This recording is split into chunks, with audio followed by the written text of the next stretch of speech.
Testing 1 2. Testing 1 2. Testing 1 2. Testing 1 2. Testing 1 2.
Testing 1 2. Testing 1 2. Testing 1 2.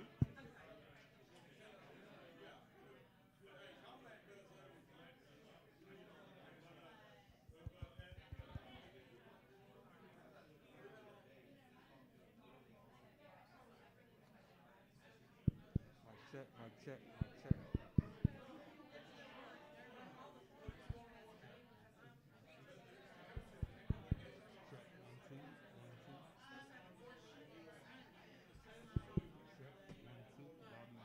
Bought a bat. Bobby Dibbits bought a ball.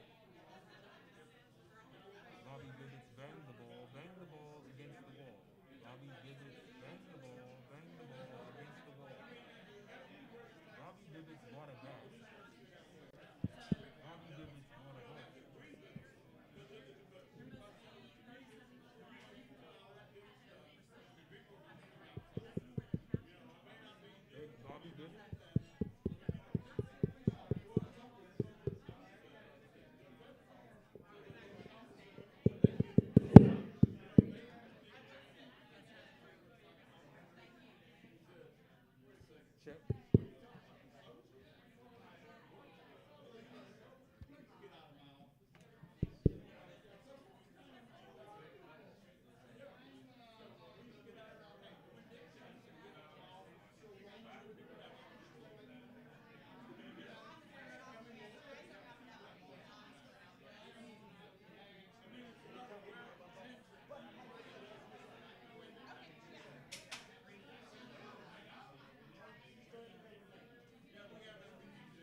2, A, B, C, D. 1,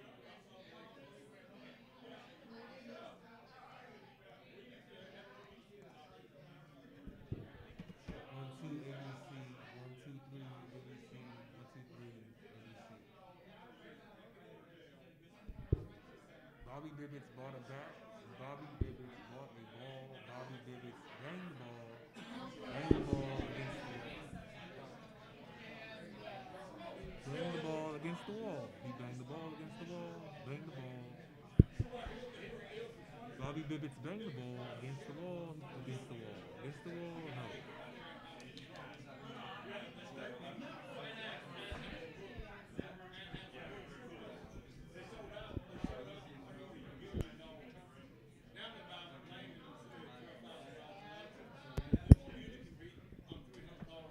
Check, check. 1, 2, 1, 2, 1, 2. 1, 2, 1, 2. A, B, C, D, E, F, G, H, I, J, K, L, M, N, O, P. Check. 1, 2, 1, 2, 1, 2.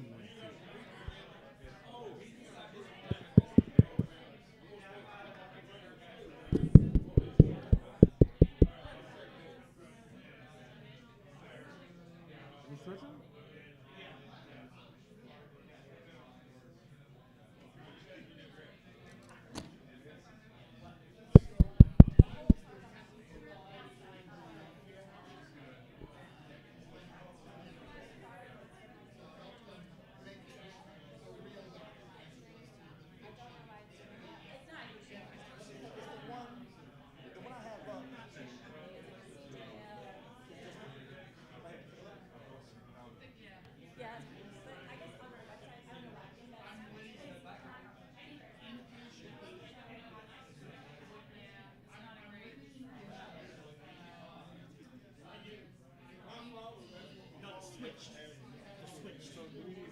No, no, no, no. I'm fine. I just need more. That last would be different. So that's why I'm saying. So you're on 4, 4 is 6. So that's why it's that. We're like 4 or something.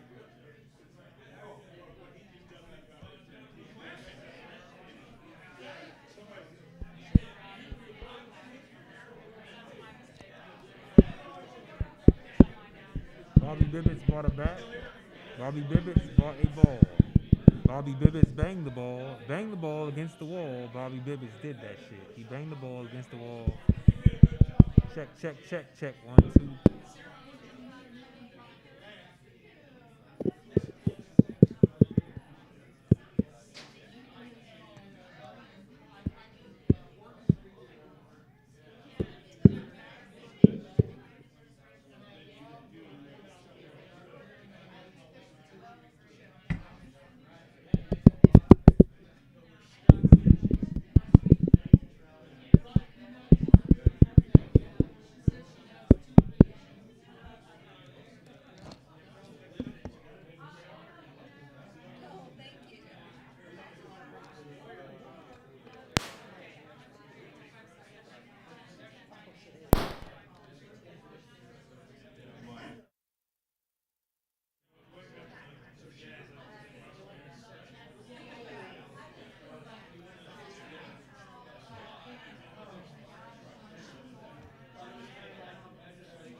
Hello?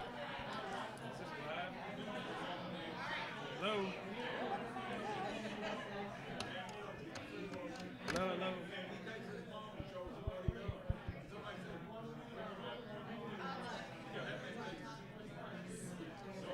Hey, everybody.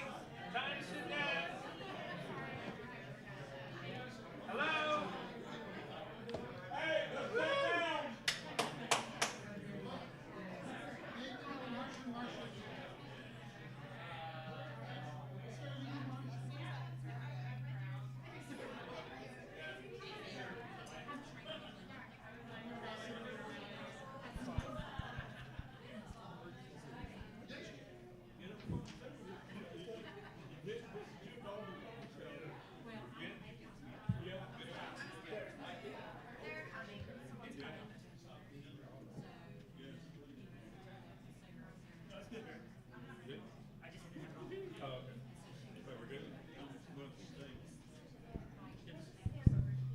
Question is, why don't you stand here?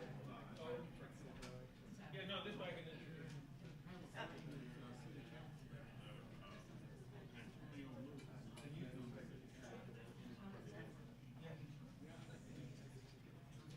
Hey, welcome everybody. And thank you guys for coming. My name is Barry Lynn, and I run the Open Markets Institute with a bunch of great partners. And I have with me Angela Huffman, who is the co-founder and vice president of Farm Action. And these are our fantastic partners. And we've been partners with Farm Action since their founding, and with both Joe and Angela and everybody else at Farm Action for many years now. We're just thrilled to have them along today on this event. This is a little strange. Last time I was actually speaking in this town a couple weeks ago was in front of the defense bar of the American Bar Association. So these are the people who defend monopolists. So it's a lot better to see you all today. So anyway, 40 years ago in this country, farming in America looked a lot like it did 200 years before that at the founding. Family farms all across America, family-owned processors, family-owned retailers, a nation run by families, by individuals, a nation run by citizens, a nation run from the bottom up. That's what America looked like 40 years ago. But 40 years ago, we also did something. We changed our competition policy. We changed our antitrust laws. And since then, we've seen massive consolidation at every level of our political economy. And no group has been more affected than America's farmers and America's farm workers and the people who work in the processing plants that that put together our food. So we've seen radical consolidation at pretty much, every part of the market, in the processing, in retail. Today in America, we got 4 corporations control most of the groceries in this country. That's amazing, from family-owned farm retailing to 4 corporations controlling most of the groceries. We've seen consolidation in supplies. We'll talk probably about fertilizer later today. But the result, the political result, is concentration of power in the hands of the few, and we've seen more than 1 million family farmers driven off the land. Their property taken from them, their livelihoods taken from them. This is a political revolution that has taken place in this country, and no one has done anything about it for 40 years. Last July, though, President Biden did something really amazing. President Biden came out with an executive order that said, we're going to do something about this. And even better than that, he said, we are going to get rid of the philosophy of anti-monopoly that has gotten us into this problem. We're getting rid of the neoliberal thinking. We are getting rid of it absolutely. He said the theories, the the ideas of Robert Bork, a second level intellectual of the last generation, had failed, and we're getting rid of those. So this is a foundation. President Biden has laid a foundation for us to build something radically new. Today we're here to actually see how well his administration is doing thus far in this effort. You know, it's not entirely a pretty picture. We want to be pretty straightforward in our assessments. But one thing that everyone should understand is that this is a discussion among friends. Not everybody in this room is a Democrat, but I think everybody in this room is committed to working constructively with the administration to realize the promise in President Biden's actions last summer and his words last summer, and to rebuild a democracy in our political economy, and most especially in our farm economy. So I'm going to turn it over now to Angela. Thank you, Barry. I'm Angela Huffman, co-founder and vice president of Farm Action. I want to thank everyone for attending today here in person and on the live stream. I want to thank Open Markets, our partners on hosting this event, and all of our speakers and panelists. Farm Action is a nonpartisan, farmer-led organization. We leverage our research, policy development, advocacy campaigns, and political expertise to create a food and agriculture system that works for everyday people rather than a handful of powerful corporations. Our goal in developing and releasing this midterm report card is to hold federal departments and agencies accountable for implementing the food and agriculture initiatives set out in President Biden's sweeping executive order on promoting competition in the American economy. This is one of the most important actions that we should be undertaking. This executive order represents a once-in-decades opportunity to take action against the corporate power that's driving farmers and ranchers off the land, putting workers in harm's way, closing down small businesses in our rural communities, and leading to fewer choices and skyrocketing prices for all of us who eat. Today, the control over our economy that a handful of corporations maintain is a threat to our democracy and our national security. Often we raise concern about the four-firm concentration ratio, or the CR4, which refers to the market share of the four largest firms in a sector. Experts say that abuses are likely in a market where four companies control 40% or more of that sector. In beef, the CR4 is 85%. In soybean processing, it's 80%. In pork, it's 67%. But this doesn't tell the whole story. It's only the numbers. We want all of you to know why it matters. Today, through a video presentation and a panel of experts, we will be presenting the on-the-ground impacts of this heavy consolidation.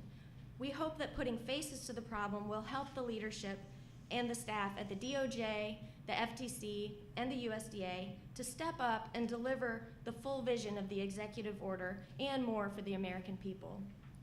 In the report card we are releasing today, a midterm review of the Biden administration's commitment to food system competition, we acknowledge the agency's successes, and we point out areas that need improvement. Claire Calloway, Food Systems Program Manager for Open Markets Institute, and Sarah Carden, Policy Advocate for Farm Action, will now present our report card.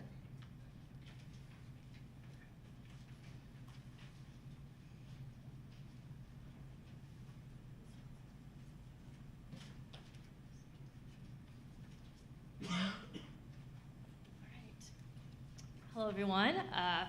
As Angela just said, my name is Claire Calloway. I'm the Food Program Manager for the Open Markets Institute, and I'm here with Sarah to present our organization's report card assessing the Biden administration's progress on addressing issues of corporate consolidation in food and agriculture. We thought this report card was really important to put together because the Biden administration really has a critical window of opportunity to enact what could be transformational policies to ensure more equitable and resilient food systems by breaking up these concentrations of corporate power that we see. The pandemic put the inherent dysfunctions of consolidated food supply chains on display in a way that we haven't seen years, even decades. It brought much needed media attention to this issue as well as political attention from many, including the White House. The White House's interest in enhancing fair competition, not just in the food system, but across the entire economy, was articulated most clearly in the executive order promoting competition in the American economy, which was issued early of July of last year. And it describes dozens of directives for numerous government agencies. And today we're here to assess the Justice Department, the Federal Trade Commission, and the USDA's work thus far on fulfilling these objectives and suggestions put forward in the executive order.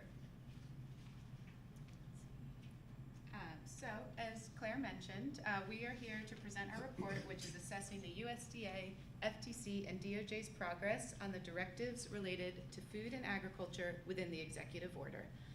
We have given weighted grades to any measures directly referenced within the order. We relied upon our own combined expertise and feedback from farmers and ranchers within our network to determine which directives would have larger impacts and weighted those measures to reflect our assessment. It is important to note that this is a midterm review. These grades are by no means final, and in fact, the main purpose of this report is to provide these agencies with constructive feedback so that they can improve their performances before the end of the Biden administration's first term. The report is broken down by agency, with each report card followed by an assessment that provides our justification for these grades. Today, we will walk you through these report cards and our thinking behind these grades, and then we look forward to answering your questions. So we will begin with the Department of Justice, which overall we are generally pleased with at this point. They had a little bit of a late start in new leadership, but have since been talking the talk and starting to walk the walk. Mergers that once may have been waved through are now being investigated, such as the investigation of Cargill Continental's joint acquisition of Sanderson Farms, as well as the blocking of U.S. Sugar's acquisition of Imperial Sugar. They are also showing significant grit and determination as they enter their third trial in a tough price-fixing case in which criminal charges have been brought against several leading poultry industry executives. So while we think there's still room for improvement, we are mostly pleased and so are giving them a B for the general call for more vigorous antitrust enforcement. We are also glad to see the DOJ and FTC start their merger review process, although we would like to see them a little bit further along. Merger guidelines are rules that the DOJ and FTC give to the public to help clarify the grounds under which these two regulatory bodies may challenge a merger. To address widespread industry consolidation, the executive order encouraged the DOJ and FTC to review both horizontal and vertical merger guidelines and consider revising. In January, the FTC and DOJ opened a comment period for the public to give their input on these merger guidelines, and then in March, they announced a series of listening sessions in which they would co-host with the FTC, in which they reached out directly to farmers and workers to try to better understand the on-the-ground impacts of these mergers. These are all a good first step, but in the end, opening a comment period is not all that big of a lift. If they can come out and issue strong merger review guidelines, we'll be happy to raise their B- to a grade that reflects the strength of these new guidelines. And finally, because of a lack of information on interagency cooperation, so much of which happens behind the scenes, we have opted not to grade any of the agencies on this measure. That said, we did want to publicly and positively acknowledge the joint portal USDA and DOJ set up for farmers to report unfair practices. So overall, we are generally pleased, but there is still room for significant improvement. Firstly, the DOJ is still sitting on a long overdue investigation into beef cattle market manipulation. Furthermore, Farm Action sent them a letter in December alerting them to suspicious spikes in fertilizer prices that did not reflect production increases. Unfortunately, we have seen no action on this front, and instead, we have seen prices and fertilizer company profits continue to rise. And finally, we have not yet seen any clear indication that they plan to use their legal authority to look back and re-examine problematic mergers of the past. General antitrust enforcement and revising merger guidelines will help to prevent further consolidation, but as we've been discussing, the whole precedent for this executive order as it pertains to food and ag is that our food supply chain is no longer working for America due to unprecedented amounts of consolidation. FTC's jurisdiction only goes so far as retail grocery. DOJ's jurisdiction is much more expansive along the food and ag system, including seeds, inputs, and other critical markets. In order to raise their grade, we would like to see them issuing strong merger review guidelines, releasing and responding to their beef cattle market manipulation report, and using their authority to look back and re-examine problematic mergers of the past and ultimately breaking up at least one food industry monopoly. Now I'm going to give it to Claire to lead you through our analysis of the FTC. And also we'll be taking questions at the end if anyone has any. But moving on to the Federal Trade Commission, there's a slight delay in the slides. But overall, I think we're encouraged by the posture and commitment of new leadership at the Federal Trade Commission to reform our antitrust laws in order to take on more vigorous enforcement, but measuring their words against the actions as laid out in the executive order, especially where it relates to food systems, we think that they've made decent progress, at least given the circumstances. As Sarah mentioned, the FTC has joined DOJ in beginning the process of issuing new merger guidelines. And FTC officials have also shown their commitment to generally increase enforcement. One example being last August, they passed a unanimous policy statement to increase their enforcement of repair restrictions and monopolistic repair tactics. So when companies withhold tools, schematics, anything that's essential to repair a product, thus allowing the manufacturer to essentially monopolize the market for repair of that product. That said, Farm Action, along with National Farmers Union and 6 state-level Farmers Union, have a complaint in front of the FTC asking that they investigate John Deere in particular for these monopolistic repair restrictions. And so we'd like to see this policy statement turn into enforcement against some of these repair monopolists where proven. And beyond merger enforcement, the Federal Trade Commission also has a lot of authority to issue rules banning deceptive and unfair methods of competition. And the Biden's executive order does direct the agencies to explore this authority. And so when it comes to general rulemaking on, again, deceptive practices and unfair methods of competition, we decided to give the FTC a C to recognize the fact that last August they did pass a rule that was designed to crack down on fraud in products that carry Made in the USA or Made in America labels. This applies somewhat to food where USDA's jurisdiction over country of origin labeling doesn't apply, which we'll talk more about later. But the Commission has also paved the way for further rulemaking by making a working group on this issue. That said, the Open Markets Institute, along with several farmer organizations, have a petition in front of the FTC to ban exclusive dealing, which is a conduct that is quite prevalent in the food and agriculture system and really locks up market access and shuts out competitors. And so we would hope to see the agency act on this petition. The executive order also directed the FTC to make specific rules restricting the use of non-compete agreements, which are employer provisions that prevent employees from working at competing organizations. These are prevalent across the economy, but also in the food system, especially in the fast food industry. And while the agency has indicated that it's interested in this issue and has held a workshop on the topic, we would have hoped that they would have issued a rule or a proposed rule at this point. And so, given this lack of action, we gave the agency a D when it comes to non-competes. However, we recognize that the delay in some of this work is also related to the fact that there was a delay in confirming the 3rd Democratic commissioner.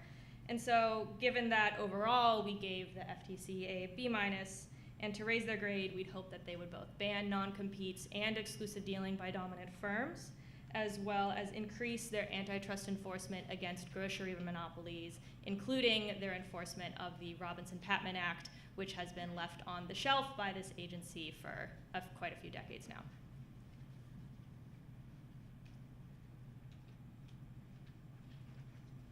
Just gonna give the report card a minute. All right. So as you can all see, we did not give the USDA high marks. After After much contemplation and listening to feedback from farmers within our networks, we decided that a D+ was a fair overall grade for the USDA. We appreciate the narrative shift we have seen coming out of the agency and also acknowledge the substantial investments they are making in issues related to competition, but overall we note a serious lack of decisive action and policy change to support their language and investments. It is important to note that this is an assessment of the department and not a reflection of any individual's work. In order to impact competition in a meaningful way, the USDA as an agency has some sizable internal hurdles it must overcome. They face some significant staffing and resource challenges following decades of industry interest successful campaigns to cripple agencies' enforcement capabilities. The USDA's troubling history of operating as a revolving door for industry representatives was highlighted by the recent report issued by the Select Subcommittee on the Coronavirus Crisis, which provided evidence of industry leaders directly influencing USDA policy. So while the USDA's directives may not be as pioneering as some of those issued to the FTC or DOJ, they have some additional challenges that both the agency and the administration must address. The proposed 40% budget increase for the USDA's Packers and Stockyards division in the President's 2023 fiscal budget is a promising start. So now Claire and I will walk you through some of the logic behind the USDA's individual grades. And to start with, I would like to talk about Product of USA, which after careful consideration, we felt we needed to fail. Product of USA labeling is not a new issue, with complaints filed in previous administrations to no avail. This all began in 2015 when Congress repealed mandatory country of origin labeling for beef and pork products, opening the door for meat importers to begin abusing Product of USA labeling. As it stands today, beef and pork products that are raised outside of the US can be imported, repacked in US packing facilities, regardless of their country of origin, and labeled as Product of USA. The executive order directly asks the USDA to initiate a rulemaking to define the conditions under which meat products can be labeled as Product of USA, and yet we have seen hardly any action. In March, FSIS announced that they would begin this review by conducting a public survey of attitudes and values on food labeling, but first they would open a comment period on how the public felt about this survey. This is basically the definition of beating around the bush, which is why we chose to give the USDA an F on the Product of USA category. However, as previously alluded to, it is not all bad news coming out of the USDA. They have committed and begun distributing the $4 billion they received from ARPA to invest in programs that promise to help build competition and resiliency in our food supply chain. These investments include, but are not limited to, $1 billion in supporting small and mid-sized meat processors, $1 billion for other food processors and regional food, business centers, and $500 million supporting domestic fertilizer production. The executive order asks the USDA to produce several reports, including a joint report with the FTC on improving access to retail markets, retail concentration, and the Robinson-Patman Act, an additional report with Commerce on competition and intellectual property in seed industry, and a third addressing alternative food distributions and value-added products. We have seen them issue requests for information in preparation for the first two reports, and furthermore, we were pleased to see them issue a third RFI on competition in the fertilizer industry, in addition to the two they had already issued in competition in retail markets and seed and agrochemical industry. We appreciate the USDA beginning to take initiative on the effects of initiative in the fertilizer industry, as recent global events have highlighted the effects of its severe consolidation. They recently published the last report addressing alternative food distribution systems and value-added products, although it was quite a bit later than its 180-day deadline, and so we gave them a B for its completion. We think this is fair because in addition to the completion of the report, they were asked to address competition through several means of which we have seen little action.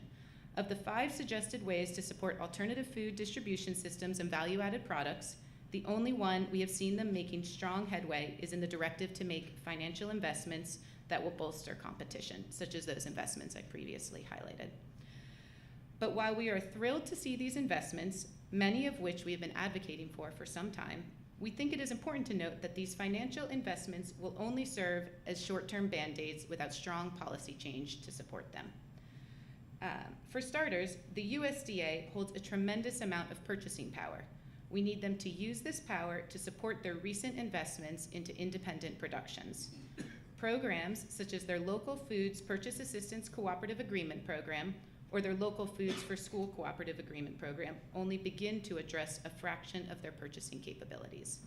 The USDA needs to establish clear purchasing targets or set-asides for purchases of food from independent regional producers, foods from socially disadvantaged producers, and foods from organic regenerative farms. Another important area in need of substantial policy updates is the Packers and Stockyards Act, which Claire will now lead you through. So yeah, as you can see, we gave significant weight to USDA's work issuing rules under the Packers and Stockyards Act, and this is because this is really one of USDA's most broad and powerful authorities that it has to establish fair terms of trade in the proven dysfunctional meatpacking sector. Meatpacking is more consolidated today than it was when the Packers and Stockyards Act was initially passed, and many of the unfair and exploitative tactics that were initially banned under the Packers and Stockyards Act continue to persist, and there is a major issue with farmers seeking justice under the act. Packers have used their power to corner market access, to push down prices paid to farmers, and to trap farmers into exploitative take-it-or-leave-it contracts. After decades of industry-friendly decisions in the courts, we also see that it's very hard for Packers or for farmers to challenge Packers for even things like clear retaliation for speaking up against what are violations of the Packers and Stockyards Act. So the executive order encouraged USDA to issue Packers and Stockyards rules addressing 5 different issues, including this issue of retaliation, as well as defining unfair and deceptive practices, and also addressing issues of poultry contracts and payment systems for paying poultry farmers. And we think it's important to recognize that these subjects are not necessarily new issues for USDA. 12 years ago, Secretary Vilsack oversaw a substantially similar rulemaking process, which was ultimately stalled by Congress, partially completed at the tail end of the Obama administration, but only to be overturned by the Trump administration, in part because many of the rules were not finalized.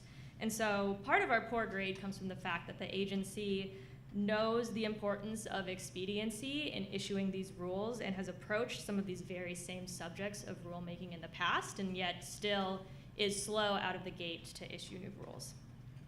That said, we did not fail the USDA's work here because the agency has made its rulemaking intentions clear. They've promised 3 rules: one that would settle whether or not farmers need to prove a harm to industry-wide competition in order to bring claims under the Packers and Stockyards Act, another to define these unfair and deceptive practices, and a third to regulate tournaments payment systems in the poultry industry, which have been criticized for unfairly pitting farmers against each other for factors that are often outside of their control and determined by the integrators that they work with.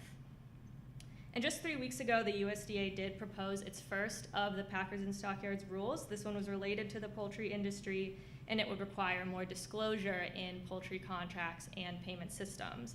And we think this is a very well considered and thorough first rule, and we think it shows a lot of promise for the rules to come.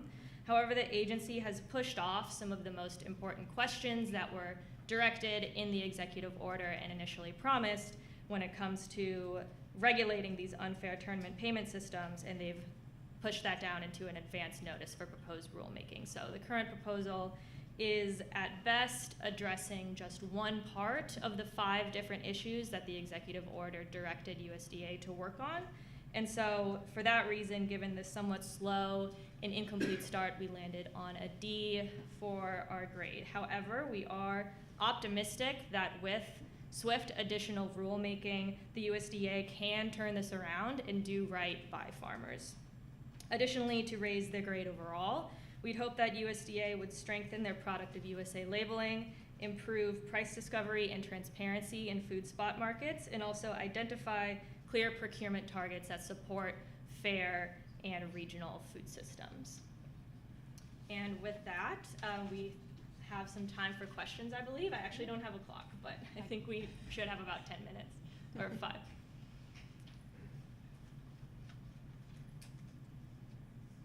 There's a question over here. So, Oh, we have a microphone, if that would help. so do you see what the Biden administration has done so far on competition policy having any concrete impact on the ground so far? And if so, how would you assess that concrete impact so far? I mean, there's a lot of talk and a lot of, motion, but I'm wondering if there's any actual concrete impact so far. Yeah, I can start and then. I mean, obviously the USDA's investment in these plants has started. There are like real businesses that are qualifying to receive these funds, and that would help create, more competition and diversity in the supply chain. That said, we have seen a delay in the smallest plants that were promised their own round of funding that has not begun. But still, there are real resources being directed. I think for us, the question is, how are the rules of the marketplace going to change so that these plants actually have a chance at succeeding and changing the competitive dynamics? Our concern is that absent some of these other rulemakings, which I guess as you noted, they've promised to do but haven't actually enacted, you could see some of the same market dynamics that created the levels of consolidation that we have today and make it so hard for these small plants to succeed. So I guess in summary, there is real resources and real money going to help build up this industry, but I think whether or not that will change the dynamics will depend a lot on the policy that they enact. Yeah, just to add to that, like Claire said, I mean, really really one of the reasons where we wrote this report is that we are seeing the stage set for some on the ground impacts, but we are looking to push these agencies along so that we can really feel these impacts more strongly. Anyone else? Hi, I have a follow-up concrete question about fertilizer. We know we have an emergency internationally in here, and you mentioned the $500 million that President Biden has mentioned. If you or anyone here, what is exactly happening with that? Are they giving money to some of the biggies? Because CF Holdings, as you know, it's major news internationally that they're just arbitrarily shutting one of their 2 biggest fertilizer plants in Britain. I mean, it's obviously an international thing. So what's going on with that $500 million? Excuse me. I think that's an excellent question, and one that we are all looking forward to learning more details about. In general, we are advocating strongly for these funds to come with certain restrictions, such as some of the language we've seen in the meatpacking funds that would limit access of some of the larger industries to these funds, but I have yet to see the details on what they're doing. I don't know if somebody else has seen those yet, but I haven't seen them yet.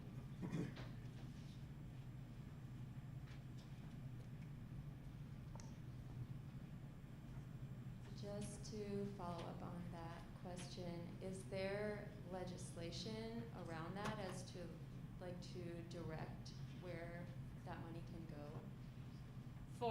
I know for meat packing, they issued a kind of a request for information to ask for public input on where the money should go, and in the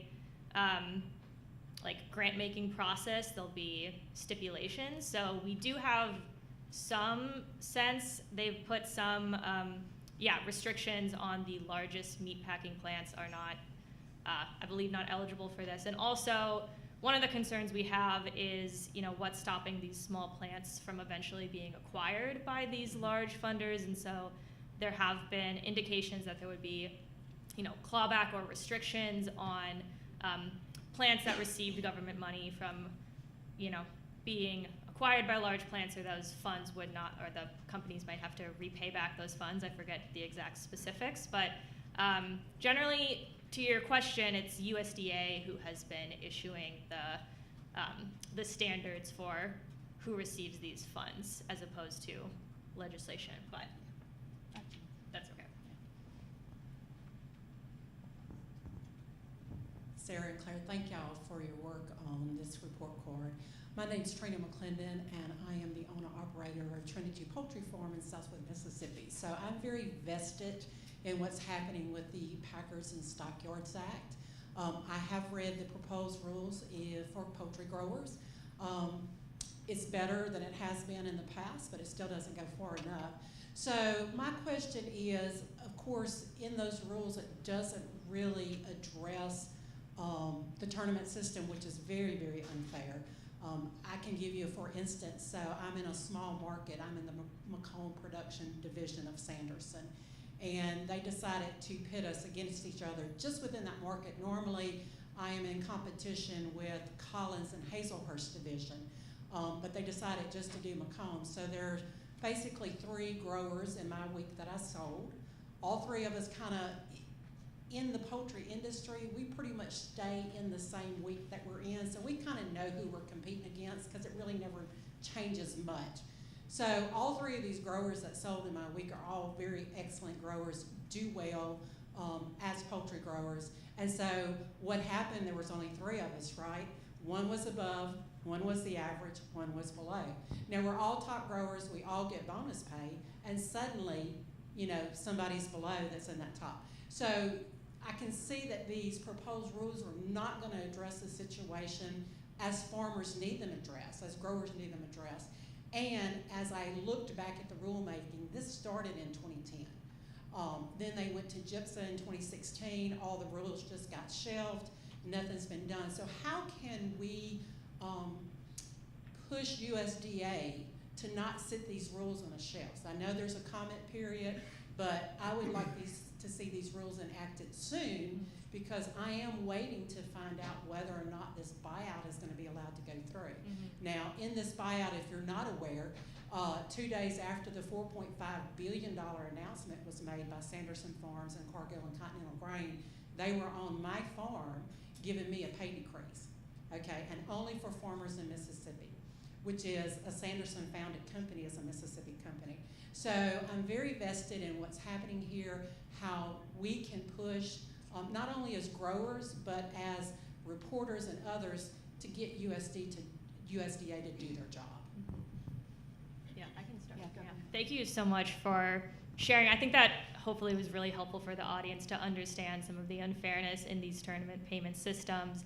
And yeah, I mean, as you said, there's the transparency rule, but there's also an advance notice for proposed rulemaking that's asking these questions about basically gathering more information about should USDA regulate or even ban the use of the tournament system, as well as other considerations for how farmers are paid. So drawing attention to that comment period, and for sure adding that information is important. And also for farmers who have been experiencing unfairness like you have, reporting it to the USDA and DOJ's joint portal. That's another way that we believe they're collecting evidence to support hopefully stronger rulemakings. But yeah, I mean, to the question of, we gave them a low grade in part because of what you're saying. They have not been acting as swiftly or with the urgency that we think this issue needs. So yeah, I guess just, I do think raising these issues to them is important, covering the delay, covering the opportunities for the advanced notice of rulemaking. But I don't know if Sarah has anything else to add. Okay. Yeah. Thank you, Trina. Yeah, thank you. I think we have time for one more question. I'm going to piggyback on what this nice lady said about delay. We have learned in the last year that our government can be nimble when it finds it necessary. And every day that the USDA delays, another farmer goes out of business. So we need to get in my opinion, we need to kick the USDA and say, no, you can't do this anymore. As with the Product USA, to have another survey. So maybe I don't know what the action is, but we'll support any action where we say when you get these directives out there, there's a timeline. And if you don't, then you have to have consequences for your actions. So I'm just hopeful that with all of the wonderful work that you all have done, that we can put a timeline on these things. We started the Product USA in 2018. She started her product in 2010. This is ridiculous. Thank you. Yeah. So I think with that, we're going to go on to a video that Dee from Farm Action will open up for us.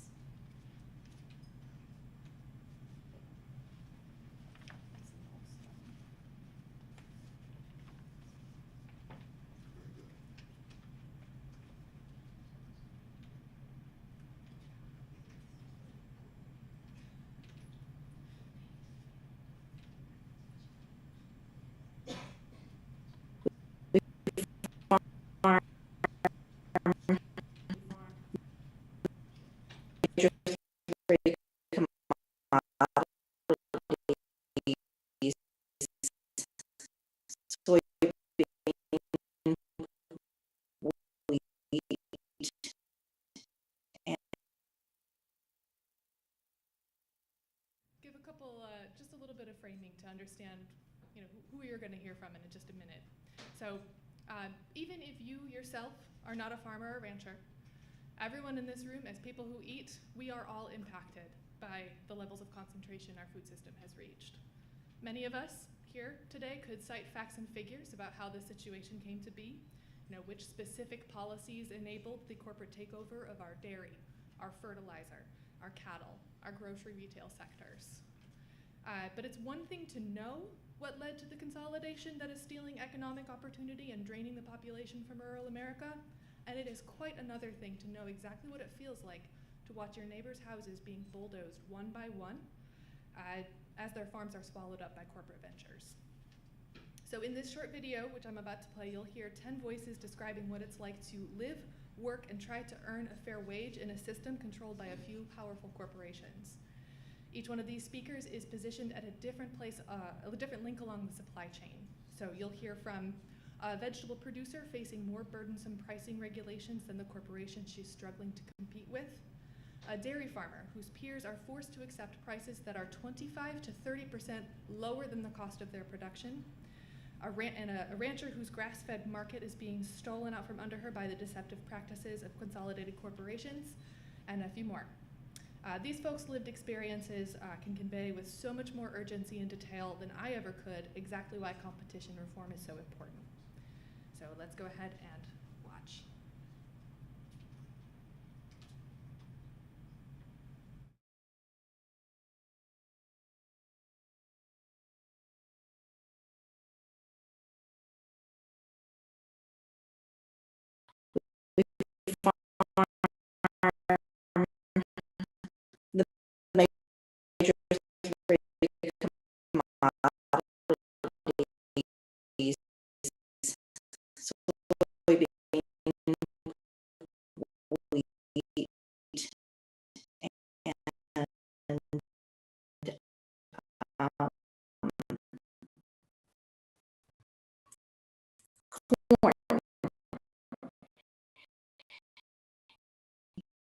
We don't have a public brain elevator. So the only place for us to sell our grain now is either West Smithfield or Super Duke. There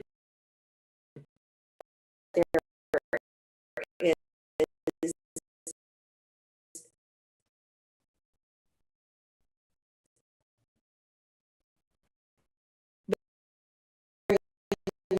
little market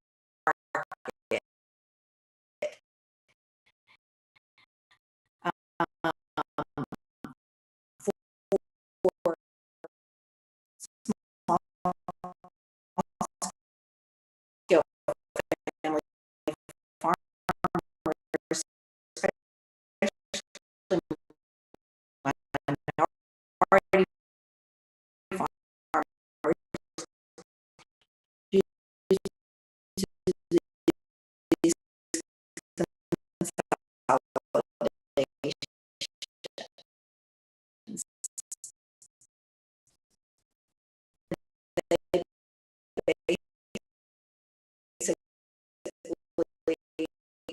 you know, dictate when we can harvest and when we can sell. And what the price is.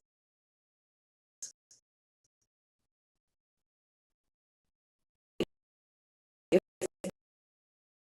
we have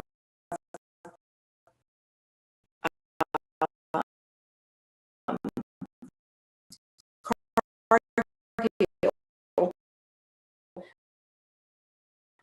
which is this mega company already,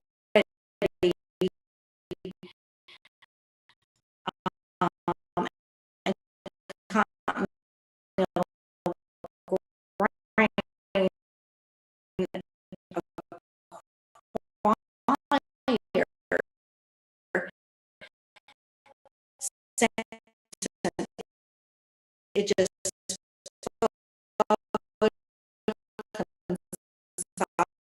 consolidates and makes it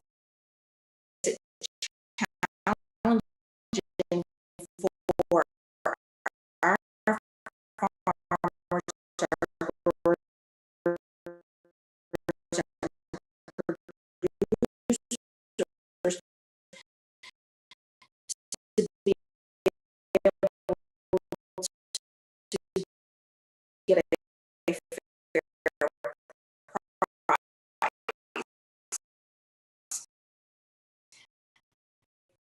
You know, these companies already have a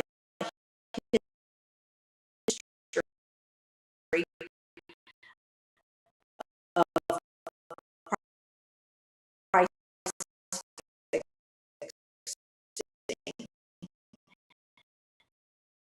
These are not good actors.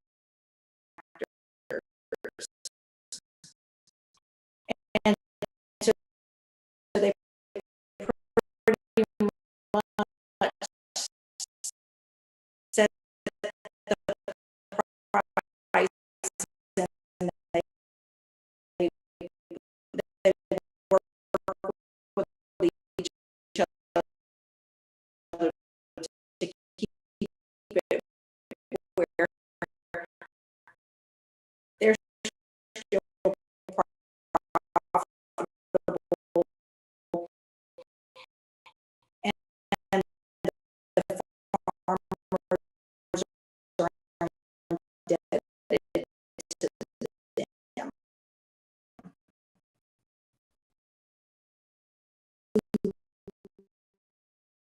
Want to have a free and fair market. That's what the United States is about. And that's what farmers are about.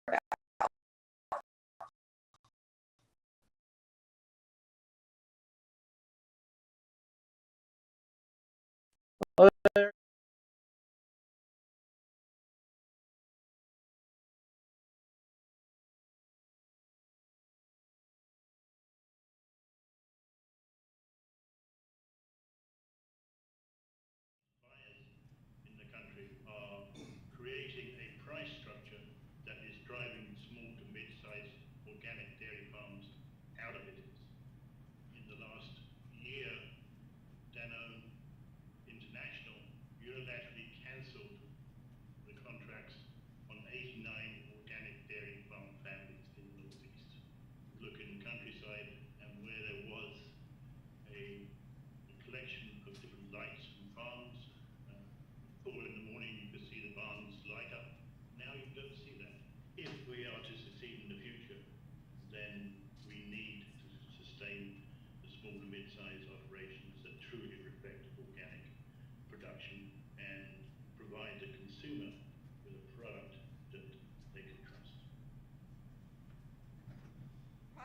USA label. You'll go in the grocery store and see that on almost everything. To get that label, all you need to do is do something to that piece of meat in this country. You could just take the packaging off, cut it up, or grind it, and label the product of the United States. People can't distinguish our American product from that imported product.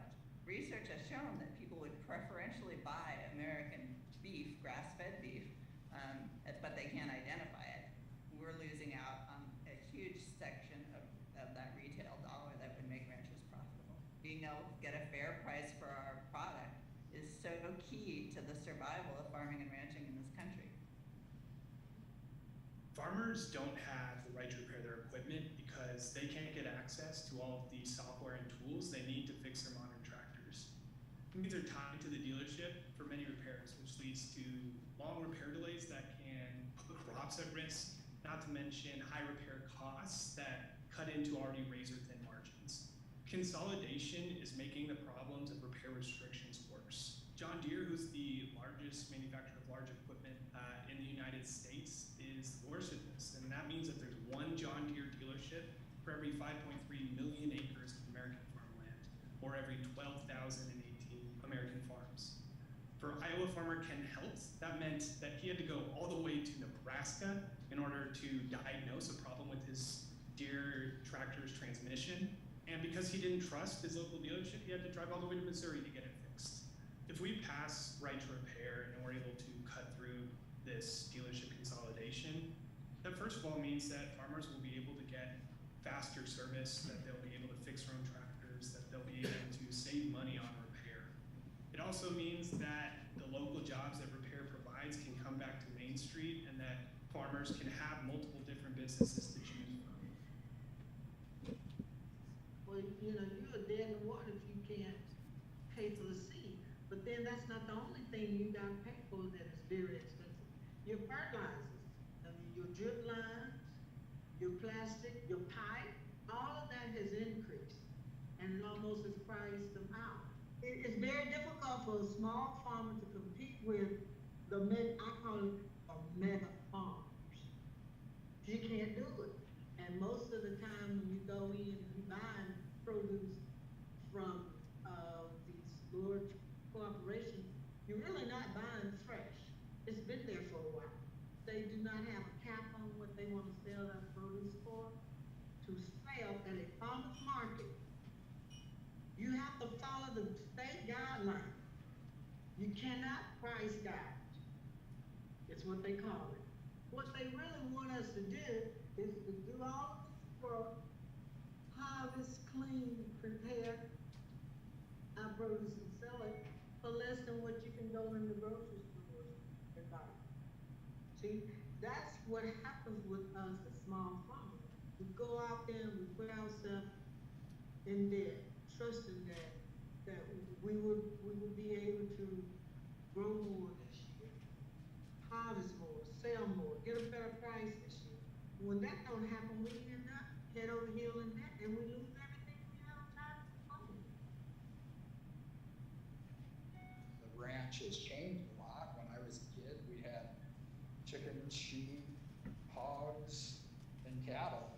And as the profits went away in those industries, I guess we're left with the cattle. Since 1980, we've lost about 70% of independent feedlots that used to bid for my cattle. You know, it used to be if you could get one load of cattle together, a whole semi-load, that's what buyers like to buy. But now, with the concentration and the bigger feedlots, you know, it might take. I'd like to go ahead and invite the panelists to step up here while I thank Open Markets and Farm Action for putting together this morning's assessment of the progress of the Biden administration on their executive order against anti-monopoly, which attracted our attention, which raised many hopes, and which needs to be assessed in order to gauge whether that is public relations or whether there is intent. And so I also want to thank Open Markets and Farm Action for putting together this additional set of experts in addition to the folks whom we've already heard from, so that they can continue to tell us from their perspective what the effects of monopoly concentration is throughout the entire value chain. We will have a couple of farmers who will tell us about what it's like on the production side. We will have someone who will tell us what it's like in the food chain, and we will have finally someone who will tell us what it's like at the retail end of the food system. So without further ado, let me just point out that we have about 1 hour left in the program. We have 4 speakers. You can do the math with me. They know that we will be asking them for about 10 minutes of their concentrated wisdom, and hopefully we will have about 10 minutes for your questions of them after we get through with that. So in addition to the logic that I just described to you of traversing the food chain, as we've seen in the video, in the 21st century, we also need to consider the perspective of social and racial equity in the agricultural system. So I would like to give the first word to Mr. John Boyd, the founder and president of the National Black Farmers Association.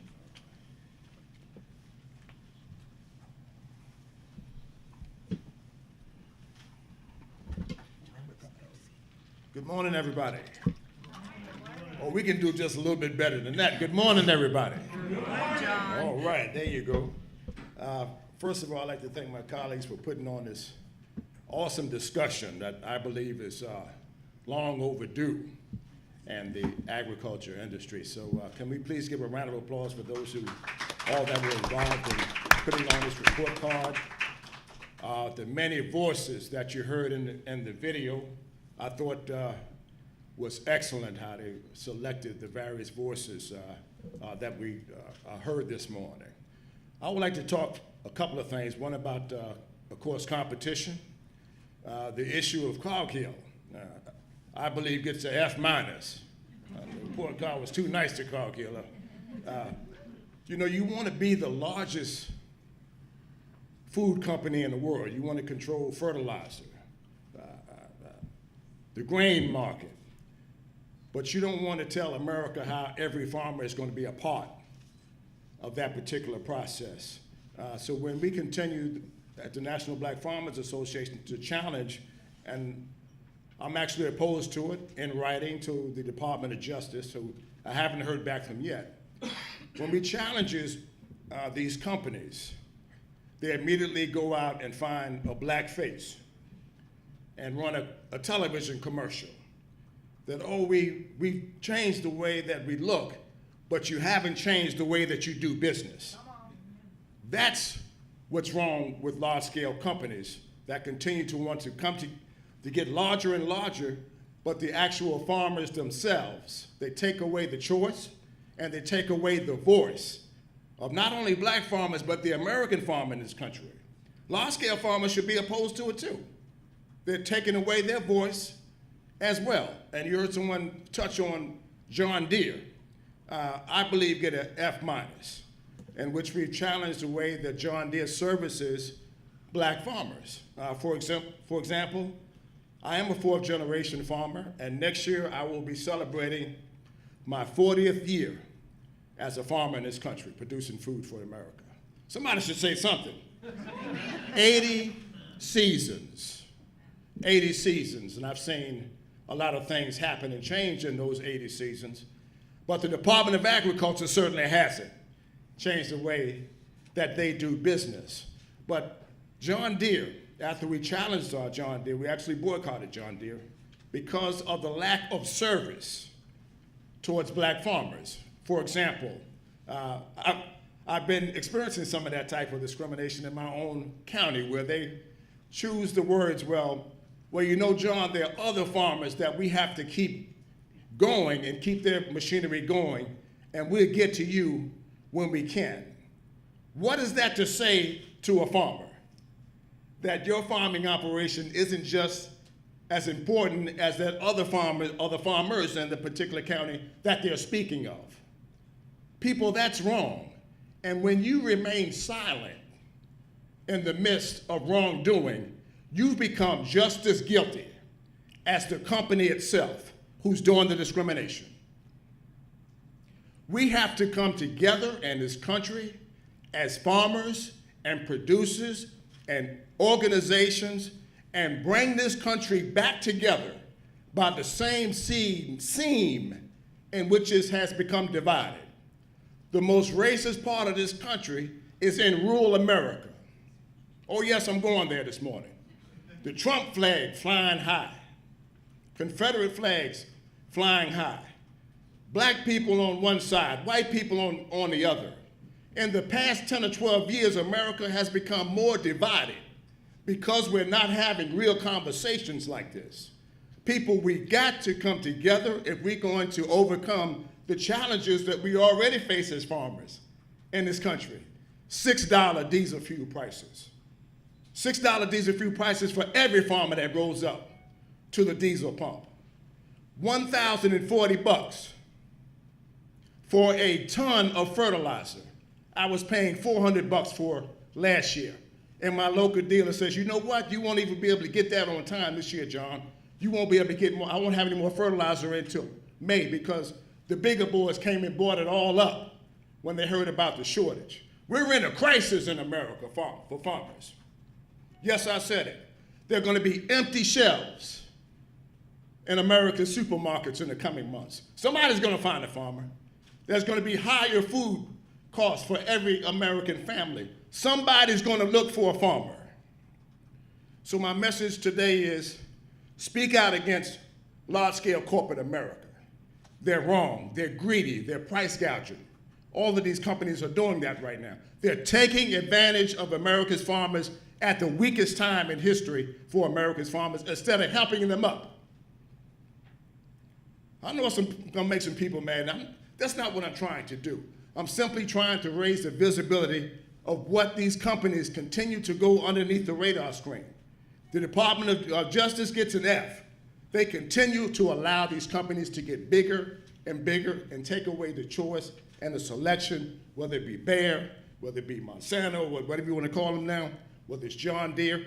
All of these companies right now should be coming to the aid of America's farmers and not stepping on them. So I'm going to close right there. And I would also like to recognize my beautiful wife, Carol, who puts up with me every day. I'm not the easiest man to live with. And she does a great job of advocating for America's Native American farmers. And my good friend, Ricardo, hats off to him. This guy is a class act, people. I'd like for you to give him a round of applause. We go a long, long way. And all of our panelists that you're going to hear from today, thank you very, very much for having me. And I look forward to your questions.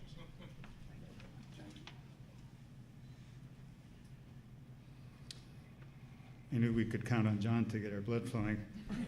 I'm sorry. No. Let's stay with producers, and I'd like to invite now Carrie Balcom, who is the Executive Director of the American Grass-Fed Association, to follow up. Thank you.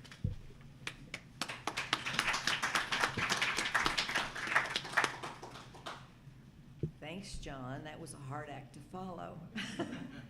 My name is Carrie Balcom, and I'm the Executive Director of the American Grass-Fed Association, and we represent producers of bison, beef, lamb, goat. We also have dairy standards for grass-fed dairy, and we also have standards for pork. Now it's pastured. A little history about me is that I grew up in a little small town in rural South Florida called Immokalee, and for those of you who have not heard of Immokalee, you've heard of the Coalition of Immokalee Workers. Well, the idyllic life that I lived in the 50s in Immokalee was a hell of a lot different than the idyllic life that's there now. Progress in Immokalee now is building another dollar store.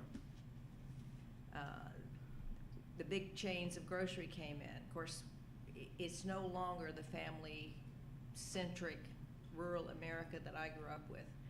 It's all the money is taken out of the community now and not put back in the community, even with the focus on that little community. It's just not happening. And what John said is that they're talking about us and not to us. Yes. We started in 2003 when the USDA was going to put out a grass-fed label claim that said you could feed your animals 20% grain, give them antibiotics and hormones, confine them, and call it grass-fed. We fought back until 2007, and then we started our own certification program. That was 19 years ago. In 2018, with the help of Joe Maxwell and his team, we filed a petition with the USDA to change the policy, not the legislation, on product of the USA. That was in 2018. Joe Biden and his administration put it in the executive order last July. We now have a survey asking people what they think about it.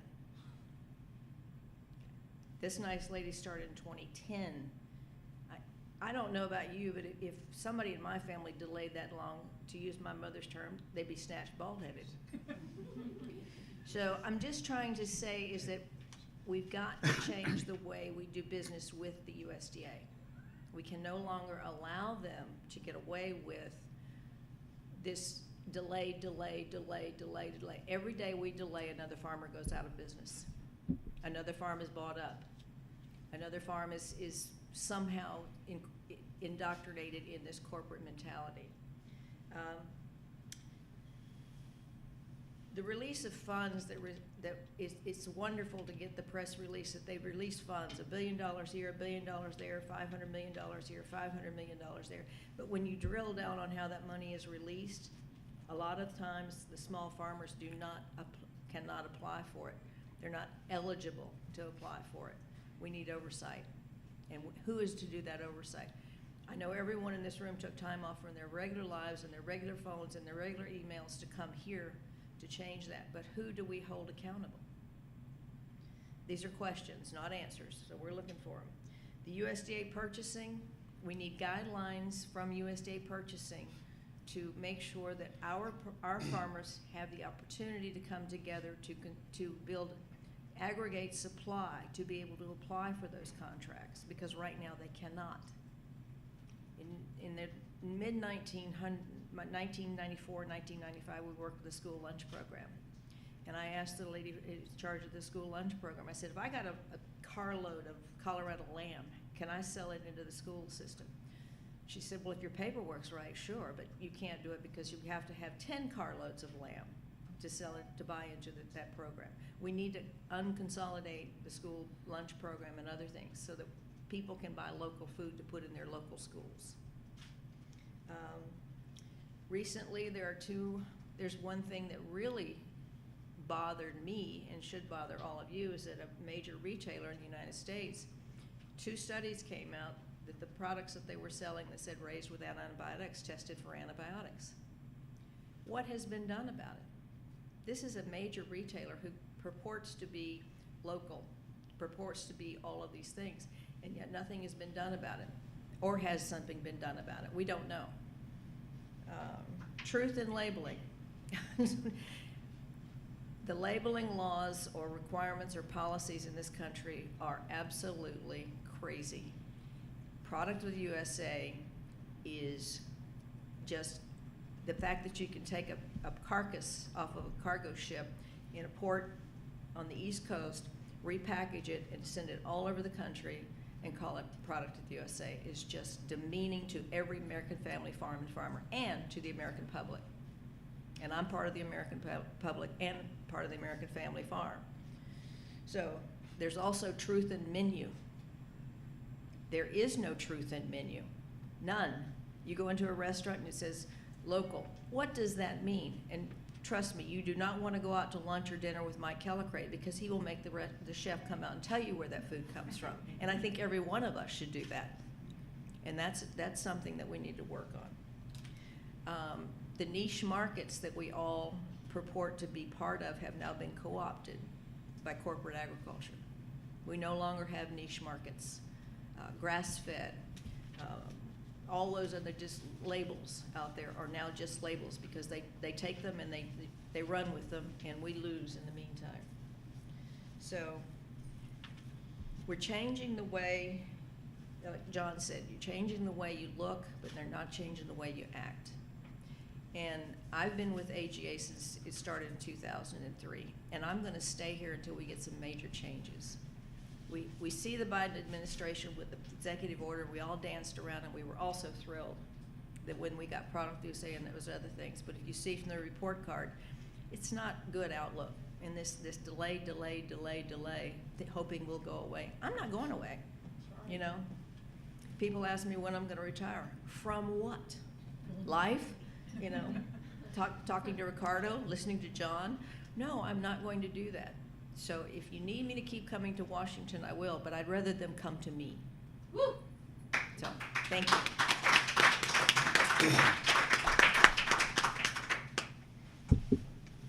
Thank you very much, Karen.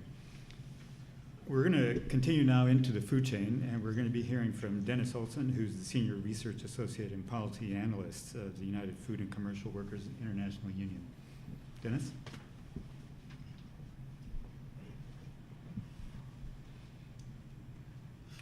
Thank you, Ricardo, and thanks Open Markets and Family Farm Action, or Farm Action, for having me here today and for having all of you here today. I wanted to pick up on the theme that John mentioned about that we really need to have everybody working together here, because as we've all heard, we are facing these sprawling global corporations that just have really unlimited power in so many ways. And I'm thinking, one of the things I think about in my work that I've thought about is, how did we pass the New Deal? So back in the 30s, how did FDR pass that? Well, one of the ways he passed that was with a farmer-labor alliance, right? And the three pillars of that farmer-labor alliance was a fair price for farmers through a farm bill with supply management that sets a fair price in the market, and antitrust enforcement to curtail the predatory practices that we're talking about today. But the other pillar of that was the bedrock labor laws of this country. That was the first time in history that the United States of America actually recognized the human rights of workers to organize a union. And we had 30% unemployment, we had millions of more farmers, and people were militant, but there were a lot more of us then. A lot more farmers, they were more progressive, more militant, and a lot more workers who were really hungry and out of work. And so that unification allowed a movement that that enabled FDR to lead the charge on passing the New Deal. And unfortunately, we actually have been working on a farmer-labor alliance for a long time now with Joe and Barry and others all along, but I don't think that a farmer-labor alliance today is enough. We're not as strong as we were back then, neither of us, and even though it's a potent combination now, we need other allies. And so one of the angles that we took on this was to work on what's called the Good Food Purchasing Policy that deals with the school lunch program, that expands that coalition to other values like environmental sustainability, racial equity, healthy food for kids, animal welfare, and then also valued workforce that includes both farmers and workers. And that program has now been expanded for the last 10 years into 58 major public institutions.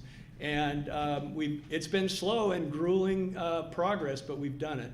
So I just wanted to mention that and say we've got to come together and not allow the divide and conquer that the other side has worked so well against us.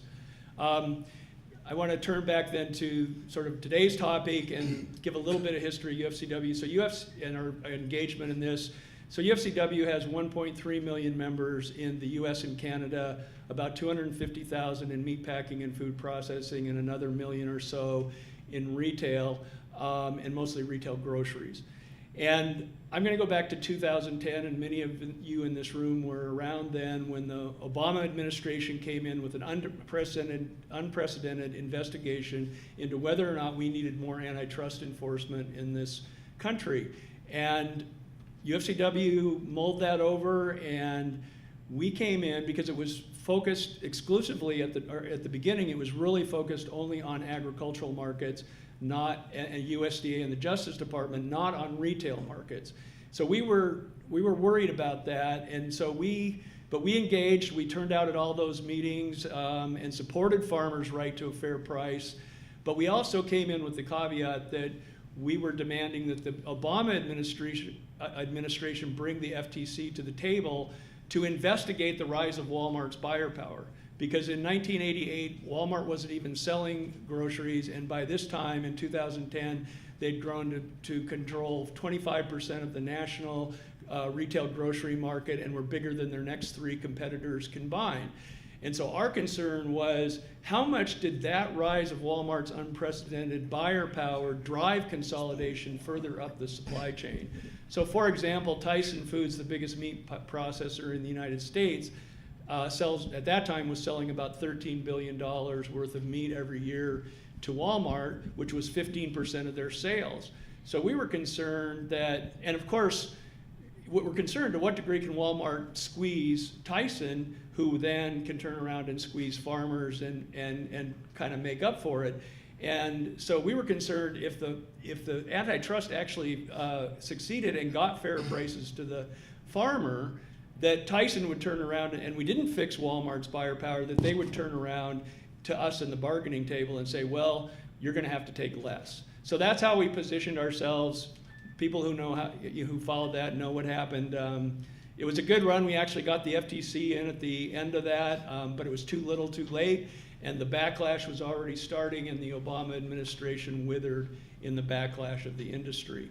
After that, Amazon merged with Whole Foods. We opposed that merger because we saw the concern of Amazon being a disruptor in other sectors, and we were concerned about that in retail grocery. And just more recently, right before COVID, we filed a petition with other unions to have the FTC investigate anti-competitive practices and specifically wage suppression by Amazon. So there is that angle. But I also want to then sort of pick up the story after the collapse of the 2010 initiative. If you fast forward to the drought of 2010 and 11, we got hit, right between the eyes, because about that time we got word from one of our locals in Texas that Cargill's Plainview, Texas plant was closing down 2,000 union scale jobs, Cargill beef plant, because they ran out of cattle because of the drought. And we were able to go in and file a trade adjustment assistant petition under that and prove that beef imports contributed significantly to the shutdown of that plant. 9 other beef plants were shut down, or 8 other beef plants were also shut down in the wake of that drought. And that was really a wake-up call for us. And that's when we really regrouped after, in the wake of the 2010 hearings, and came out very strongly for country of origin labeling, for antitrust enforcement, because in the wake of that drought, by 2014, the U.S. cattle herd fell to its lowest level since 1914. And that was what was the cause of these shutdowns of the plant. And beef prices went to record highs, and poultry production, which is much more nimble, it takes 2 months for poultry from egg to slaughter compared to 2 years for beef. They were able to ramp up production faster than beef, and beef prices had went to record highs. So poultry took market share away from beef. And that's a problem for us because we're at 71%, we were at that time at 71% union density in pork. And union density is a very good measure of labor standards, because the more union density we have, the stronger contracts we can negotiate with the companies. And so we're 71% union density in pork, 62% in beef, but only 33% in poultry, because it's in the former slaveholding South, and it's brutal to try to organize a union in the southern United States. And that was the reality of that. And so if you take a look at that, that Cargill beef plant was producing X million pounds of beef with high labor standards, and it shut down. And in effect, poultry ramped up production and displaced that production with low labor standard poultry production. So poultry is our nemesis. Poultry is dragging down labor standards across all 3 protein sectors.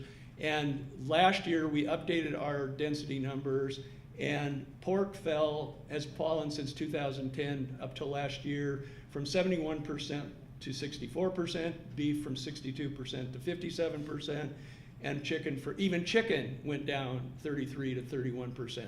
So that's what we're saying. It's like, it doesn't matter if you're in a chicken processing plant or a pork processing plant, you still have a stake in the rebuilding of the cattle herd. And that's why we came out in support for these measures, to get farmers, ranchers in particular, a fair price for their cattle because we have to start rebuilding the cattle herd in the United States. And from our perspective, we need to do it from a labor standards perspective, but there's also the issue of climate. And I just want to read you a quote from the Daily Livestock Reported, and I'll close with that. The increase in imports from beef imports from Brazil has been truly astounding. According to the weekly USDA update, through the third week of May 2022, imports from Brazil were 71,800 million tons, 61 million tons higher than a year ago, and almost a six-fold increase. This supply only covers imports from fresh frozen beef. In the first quarter, imports of processed beef represented another almost 20,000 million tons, 45% higher than a year ago. Brazil enters the U.S. under a 65,000 million ton quota. So this is with a tariff. Brazil has increased the imports that much. So the climate argument here is if we don't rebuild the U.S. cattle herd and we dump our beef demand along with China onto Brazil, that is going to, and there's nothing to stop the JBSs of the world or even the Tysons and the Cargill from relocating in Brazil. Because so they don't care if we have a cattle herd, right? If the poultry supply chain is the most exploitive supply chain here, that's what they're going to do, because they're in all three, right? They're in poultry, pork. There's kind of a fake competition going on here among the different meats, right? And so they don't care if they can relocate their beef plant in Brazil and expand that herd into the rainforest. They're good with that. And so back to the theme of unity, I think in order for us to win this fight, we need to convince the climate movement that they need to get involved on this and take a stand in favor of sustainable agricultural production. Thank you.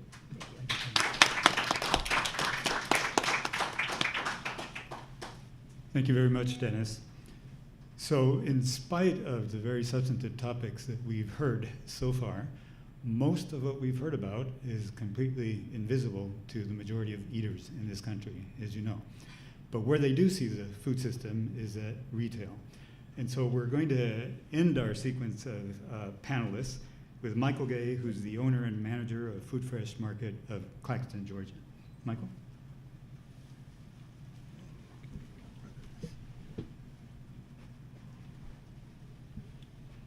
How's the saying go? You save the worst for last? Is that how it goes?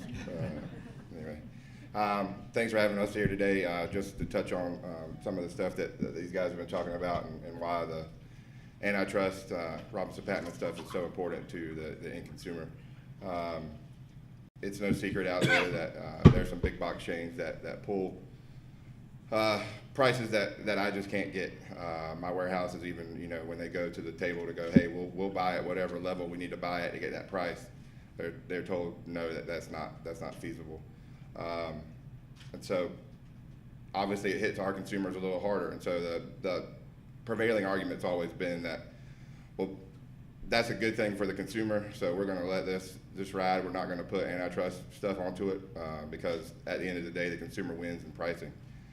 And that's not entirely correct. They do win in the short run. A certain sector of customers, whoever shop at those big box stores, yes, they get lower prices. An overwhelming majority of the rest of the consumers don't get those prices. And in many peer-reviewed, independent studies, when those big box stores push out competition, their prices go up in those areas. And so in the short run, yes, some people may see some lower prices.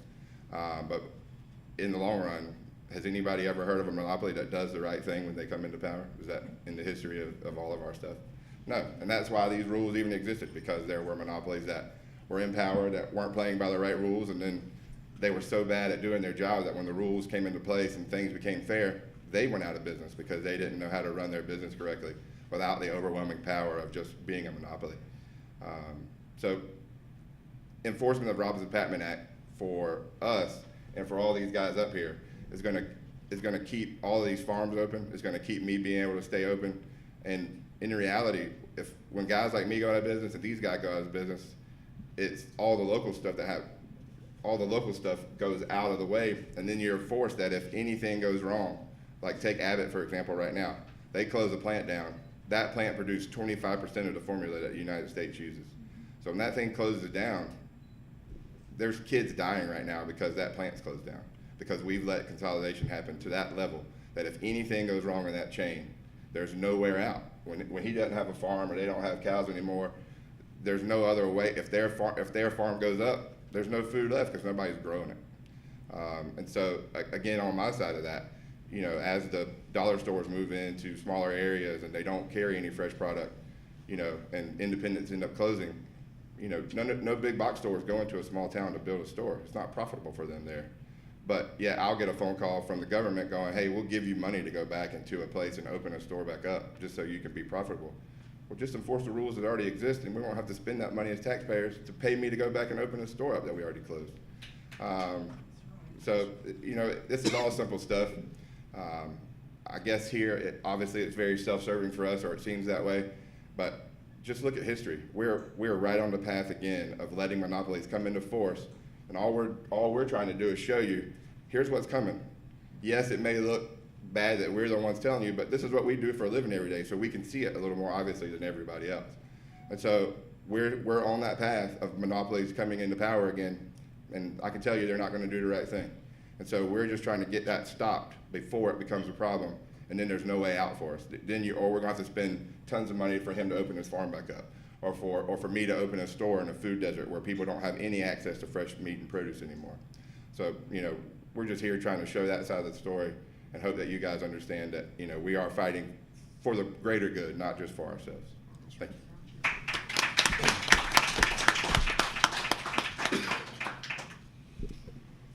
I want to thank everybody on the panel, and because I shared with you the arithmetic of the remaining hour, you can all appreciate that one of the ways that you can recognize actual experts is that they give you a graduate education clearly and succinctly, and so they've generally left 30 minutes for us to interact as a group.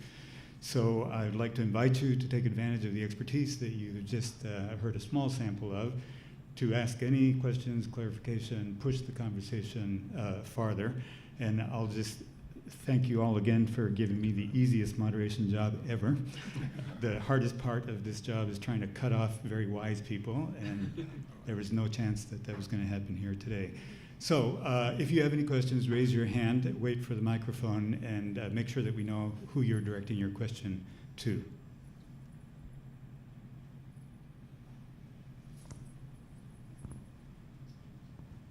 John, a question for you. As a poultry grower in Mississippi, I am currently, because of what happened with Sanderson in Mississippi, trying to organize the poultry growers and form the Mississippi Poultry Growers Alliance.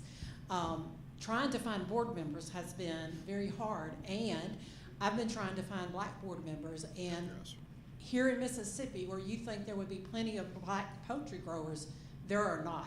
So I guess my question to you is, do you have any black poultry growers that are part of your organization, and can you get me in touch with some of them? Yes, I would be glad to get you. Is this me? I don't need a microphone. I would be glad to put you in touch with our black poultry growers, and I was personally a poultry farmer with Purdue for about 12 years, and it's almost like contract slavery. You know, Well, I say we're tenant farmers, right? Yes. I mean, I'm a babysitter for chickens for 60 days, and I treat it like a tenant farmer. And you got poultry out here, which is the big guy, like in the 1930s, and then you got all the growers underneath that. Yes, where the companies want more and more from the actual producer, and they provide less and less of the actual contract. So yes, we definitely need to organize around that industry and become a real voice. Well, I would love to get with you, and let's move forward so we can organize growers. Thank you very much. Thank you very much. And John, sorry that there was a lag with the microphone. Our tech really needs you to speak into your microphones for the online folks. Is it working? Next question. Hi, my name is Lorette Pachano with the Rural Coalition. And I think I'm asking all the panelists, what can we do on more unity, the farm labor connections that are happening, that need to happen? You know, I'm thinking of right before the pandemic started, we were down in South Florida in Immokalee visiting with Cristobal, a farm worker we've known for a long time who, you know, was bitten by a snake, which caused him to lose his teeth. There's like this the huge orange plantations down there, and like he got paid, I think, $12 per ton of oranges, $48 for a full day of work after traveling all over. And, you know, it's just astounding, the conditions. And then beyond that, it's the concentration of the market and the concentration of the land.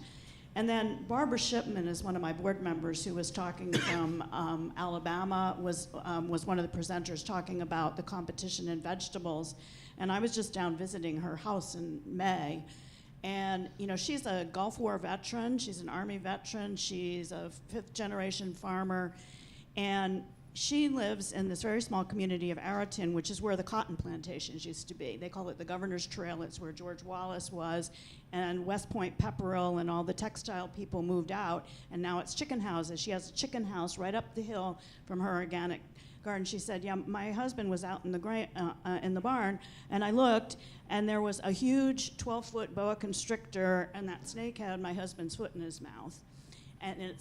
And they're coming from where the chicken plants are, where it's mostly Hispanic workers. Barbara has adopted the small school there. She knows there's 356 kids. She has land she calls cottage house. She brings them out. They do gardens in the summer. You know, she's a major force. She said we need them in the community. But I'm also thinking about, you know, the workers know they have snakes around where the poultry houses are. And what do we do about the whole issue of there's no workers' compensation in most of the country? And, you know, if workers are not protected, we see it in the dairy industry. One woman with Alianza Campesinas had a cow fall on her, you know, without getting a transport to the hospital. The working conditions are horrible. We also, I think, have to think of other things we can do to rebuild the rural communities. They need community facilities in these communities. And, you know, they have to drive 30 miles to the grocery store. And so I think all of these pieces, how do we weave them together to make a better future for the farmers, for the workers, and for the rural communities? Thank you very much, Laurette. So here's a question that Laurette addressed to each of you. The root of it is that there is not the same protection in terms of occupational safety and health for folks on the farm, farmers and farm workers, that people who work in white-collar jobs just expect as a part of their employment conditions. There's some interesting history behind that, which our panelists, I'm sure, will be able to amplify on. So, Carrie, why don't we start with you and then go across the table? Well, the majority of our farmers and ranchers that we work with in the grass-fed industry are independents. There is very little consolidation, aggregation, or anything because they want to and there is no movement to aggregate us. As far as the barriers to health care, the majority of our producers is that one family farm member works off farm to have health insurance. We're trying to cure that by offering health insurance through our organization for those people. As far as the farm workers that you're talking about, the tomatoes, the watermelons, the cantaloupe, the cucumbers and all those things, is that that's controlled by a different market, and Dennis and John would be better served to answer that one. As far as independent ranchers, again, at this point, the majority of those are helped by either some type of subsidy or off-farm employment. So that they have health coverage.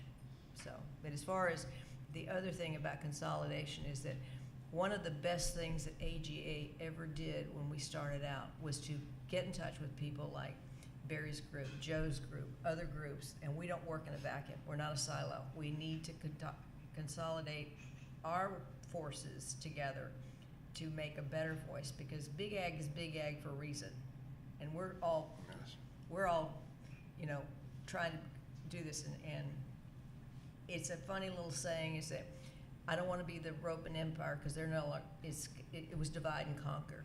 I want to be the Air Force, cooperate and graduate. So let's be the Air Force. Yes. Thank you, Carrie. And Laurette, thank you for that question, and thank you for your years of leadership for speaking out on this ugly issue.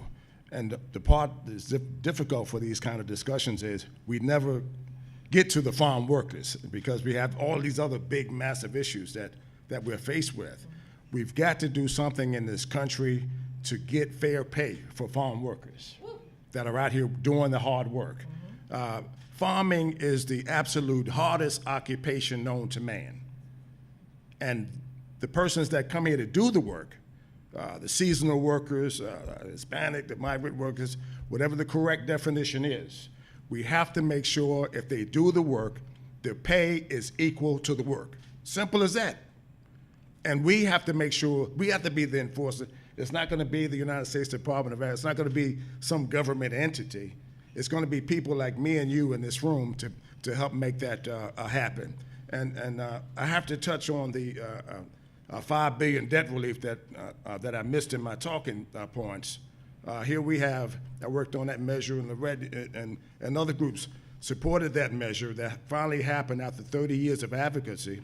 We were able to secure $5 billion in debt relief, $4 billion in debt relief, and $1 billion for outreach and technical assistance. And then we were sued by primarily large-scale white farmers in 12 different complaints in federal court blocking the payments to these farmers of color, Black, Hispanic, Native American, and other ethnic groups. And today we sit here and still don't have those payments. And I believe that the administration and the Department of Justice can take a more vigorous approach to come up with some resolve there. So it doesn't answer your question directly, but I thought it was an opportune time to raise that issue of debt relief as well. John, can I have you just add to that? I'm Karen, I'm sorry. About CRA, community reinvestment. Yes. Those are our dollars that need to go back into those. Yes. But agriculture is definitely left out of those pillars. Yes, and CRA, that I certainly missed that as well, where the banks continue to get credit for agricultural lending to farmers of color, but they're not actually lending any monies to us. So the regulators have to, they're too close in friendship to the actual banks themselves to do the job. So they're giving these banks a free pass, and right now the farmers of color are being reported delinquent on credit bureaus, so they can't get outside credit, and we called on the top 10 banks to come to the table and provide emergency funding. And as of yesterday, they haven't committed a damn dime to it. So we got to do better, and we have to hold CRA, these banks accountable. We have to hold USDA accountable. We have to hold the Department of Justice. All of these persons that affect our farming operations have to be held accountable as well. Thank you, John. Michael? So obviously I don't quite know as much about the farm workers stuff as anything else, but I will touch on these 2 points because just like everything in the world, a lot of this rolls back to money. So the simple thing, one thing would be funding the FTC to full employment so that they can actually enforce some of these rules. Nobody up here wants to have workers that aren't taken care of because we actually are the CEOs of our company, unlike big companies, so I gotta work with you every day. So if I make money because these rules are enforced and I can actually fight in a fair world, I can afford to provide better health care for all of my employees, not just the ones that are full-time. And secondly, there's been stuff in the past that would let associations such as like our state association that does the food industry or like his association for farmers could come together and use all their power to go after better workman's comp rates or health insurance rates. And every time those come up, the insurance companies fight to get those knocked down. So those are, from my side of it, very simple things that, again, once you kind of clear that money up, that always clouds everything that goes on here in DC.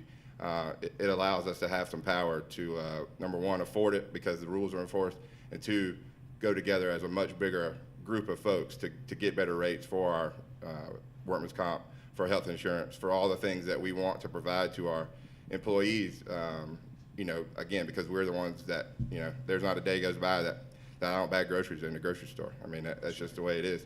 And so we're out there fighting with them too. So, it's harder for us to look somebody in the face and go, sorry, I just can't afford to give you health insurance right now, because right now, for me to put somebody on health insurance, it costs me $8.25 for every hour they work. So in explaining to somebody that you're paying, $12 or $13 an hour to run a cash register, that really you're making about $23 an hour, it's pretty tough for them to understand when they're going, well, you're only paying me $12 an hour. You're going, well, all your health insurance that I pay is costing me $300 a week because I have no leverage to go get better rates from these guys. That's right. Thank you, Michael. Dennis? Yeah. Amen. Yes. Well, I'll go back to my opening statement and refer back to my point about the Farmer Labor Alliance during the New Deal. And I pointed to that as an example of working together, but I also, in this context, to this answering this question, need to point out that people were left out of that deal, right? And the people who were left out were blacks and Hispanics, because people may not realize this, but the South used to be solid Democrats, right? And Roosevelt needed them to vote for the New Deal.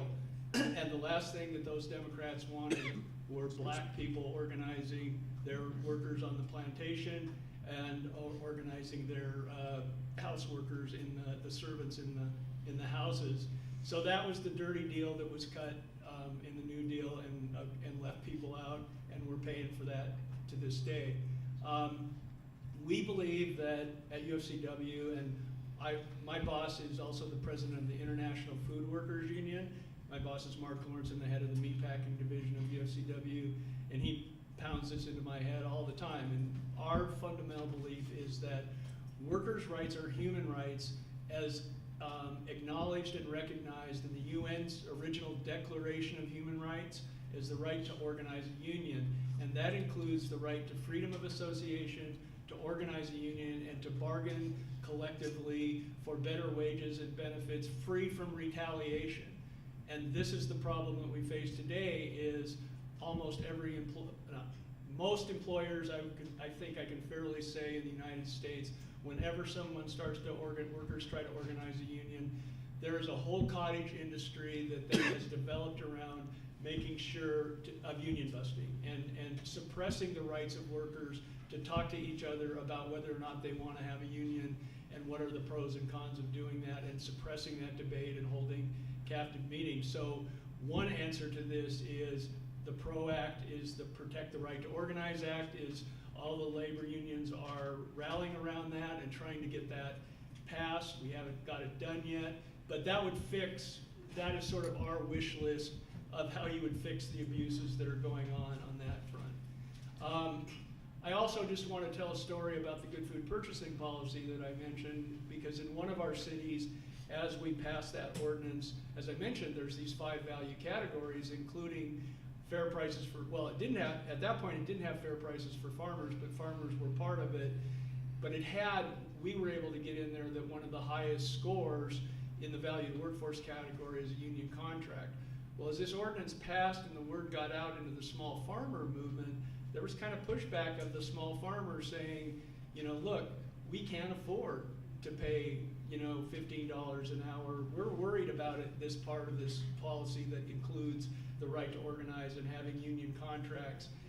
And that sort of brought home to us, like, this just reiterated the point about fair prices that we had already been working on in the context of the wake of the drought, trying to address the rebuilding of the cattle herd. And that is, we have to support a fair price for farmers from the unions, because if farmers aren't getting a fair price, there's no way they can pay the workers a fair wage and benefit. And so we have to ally. And so in that case, we actually worked to put new language in the ordinance, the model ordinance, that explicitly says that farmers have the right to a fair price that includes the cost of production, including fair remuneration for their labor and management. Now, we haven't necessarily, in the whole 10-year effort of the Good Food Policy, have not solved that problem, right? This is part of the problem we're here today, is that farmers aren't getting a fair price. And workers not getting a fair wage is directly tied to that, not to mention if farmers got a fair price and workers got a fair wage, well, they're more likely to spend that money in our rural communities than the Wall Street bankers that are an extractive model that come in with the CAFOs and extract wealth from our rural communities. Yeah. Thank you very much, all of you. And Lorette, thank you for that question, which led to very rich points. I'm going to take some prerogative here and just try to tie all of these points together. And I'll be a little bit more crass than our very polite panelists here. We used to enslave people to do the brutal, menial labor of agriculture. And you would have thought after emancipation that that meant there was a realization that these human beings and the labor that they contributed to the food system needed to be justly remunerated, so that thereafter laws and wage policy would reflect the value of people that performed the menial, brutal labor of agriculture. And as you've heard recounted, we never did anything of the sort. And in fact, we've enforced in labor law through exemptions to labor law, meaning we know exactly what we're doing and whom we're doing it to, that those workers are not subject to the same protections that the rest of us expect in our places of work. So that reflects an exploitative culture. And as our panelists have reminded us, the very reason that we're here is not because the money to cover all of the expenses in the food system is not there. It is that it is siphoned and concentrated in corporate monopolies, and particularly under the doctrine of stockholder primacy. That's where the emphasis is. That's where the money needs to be concentrated under this view of economics, rather than in a way that reflects proportionally the value of everyone that's involved in producing our food, beginning with farm laborers. So I appreciate the fact that each of you had your contribution to clarify that point. And again, thanks, Laurette. Other questions?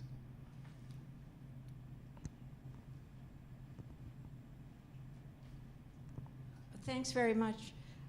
Just to pick up on, I think Carrie said delay, delay, delay. One of the ways that's enforced is through blackout in the media, as we know. And that takes me to a question of just a couple of blackouts that are so awful is internationally, there's been a lot of protest. India we saw publicized, but farmers have been on the streets in Spain and Germany and Ireland and elsewhere. And another blackout is with things internationally, with the hyperinflation and everything, there is really, you could call a kind of new non-aligned movement for those who are older here.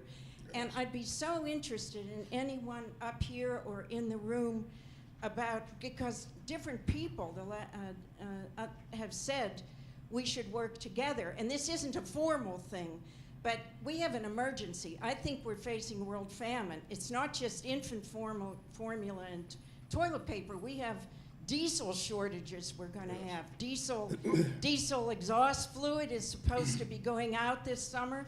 So the fight that everyone has described here that's been going on for years is terrific. And anyway, so I'd like to hear that. I myself have been part of networking in recent years. It's two. People say, when are you going to retire? I guess I don't have a chance. But with the Schiller Institute, to bring together people who are fighting in Argentina or Africa, and anyone, we're having a weekend online conference. I'd be glad to tell anyone about it. It's called the Schiller Institute. But I'd be so interested in any of your thoughts of what ought to be, because I think we have a world-class emergency. Thank you for that question.